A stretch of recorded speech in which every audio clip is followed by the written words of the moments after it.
What's going on with the Edmonton condo market? Well, stay tuned and we'll fill you in. Hi, this is Melody Wilson with the Real Life team at RE/MAX Elite. Thank you so much for coming back to my channel. Don't forget to hit subscribe so you don't miss out on any of the new videos we put out every week.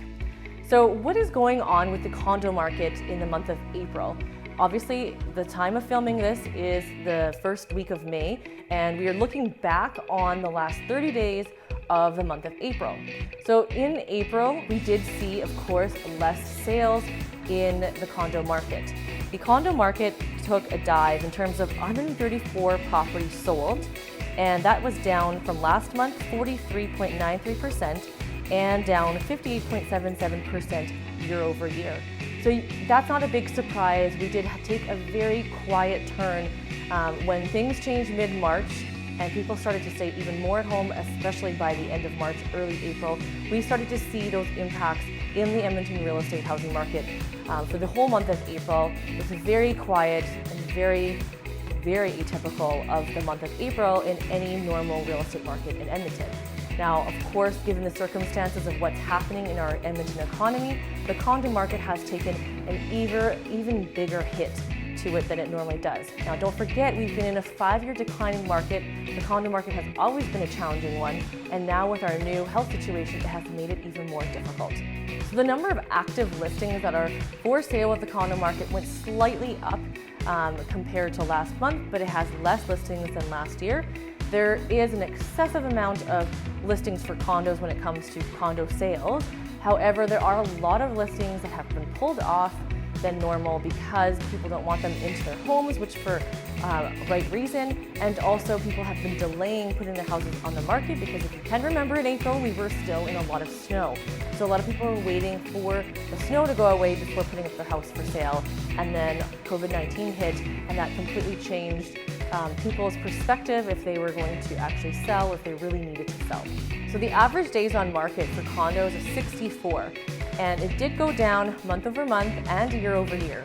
However, if you look at the number of sales that we've just talked about, it's still a pretty low number of sales, and that's all in part and parcel to do with our current health situation.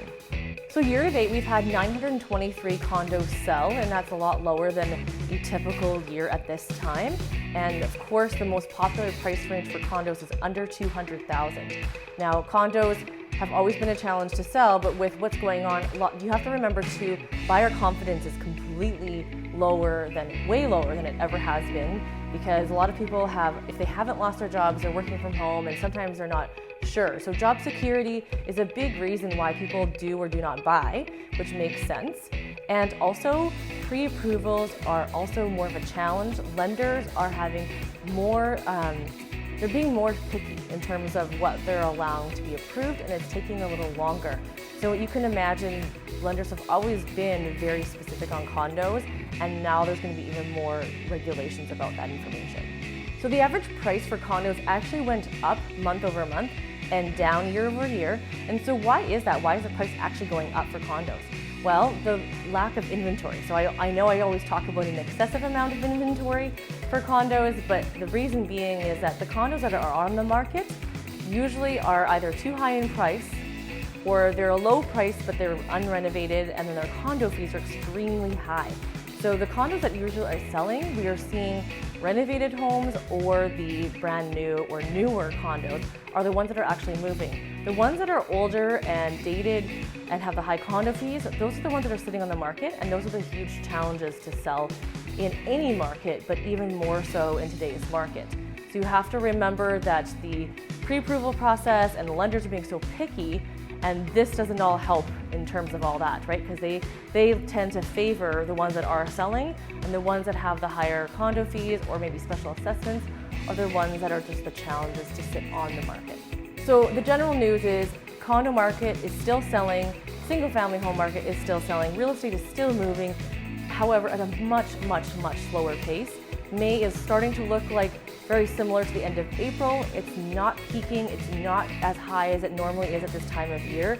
So interest rates are at an all-time low when it comes to buying a home for buyers. So it's something still to investigate if your situation warrants it. And if you're in a position where you have a down payment, you have a secure job, definitely a good time for you to look into things and see how things work, and also learn how things are different now and how we operate now that it's a different market altogether in terms of being able to see properties. You can still see properties online.